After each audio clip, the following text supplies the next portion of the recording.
Kao i prethodnih godina, glavni organizatori ovog događaja su Motoklub Black Dragons Loznica grad i turistička organizacija grada Loznice, a ovaj događaj poprimio je obim regionalnog okupljanja motorista koji dolaze iz velikog broja država. Kao i prethodnih, tako i za ovu godinu organizator je najavio raznovrstan program, uz brojne koncerte, bajkerske igre, defile i tome slično. Ove godine tradicionalno se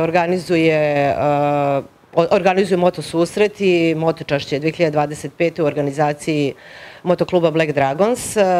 Kao i svake godine i ove godine očekujemo jako veliki broj i ljubitelja dvotočkaša kao i turista iz celog regiona i susednih zemalja.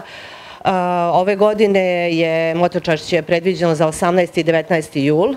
18. jula imamo izuzetno jak bend Rocco Fall, a 19. jula imamo takođe čuveni SARS, tako da se i pre toga mnogo predgrupa, mnogo zabave organizovano za motocikliste, bajkerske igre, organizovanje ručak i u subotu i nedelju za bajkere kao i za sve goste, tako da sam sigurna da će kao i prethodnih godina i ove godine biti stvarno dobro druženje i ujedno koristim ovu priliku da pozovem sve ljude da dođu kod nas u goste i sigurno sam da će uživati. Svake godine imate i druženje, da kažemo uslovno rečeno, pred početak ovakvih motoskupova i sa pripadnicima Ministarstva unutrašnjih poslova, saobraćajne policije. Oni u te dane, kada baš ima dosta motorista, imaju i svoj deo priče. Tako je. Svake godine motočašće se radi u organizaciji sa pripadnicima MUP-a.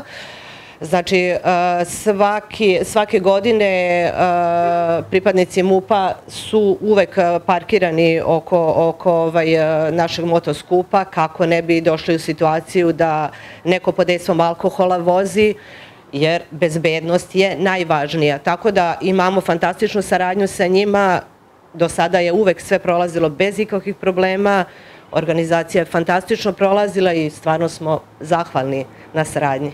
Ulazak za motoriste je besplatan i u sva 3 dana motociklisti imaće obezbeđen ručak. U subotu u 17 časova počeće i defile ljubitelja dvotočkaša.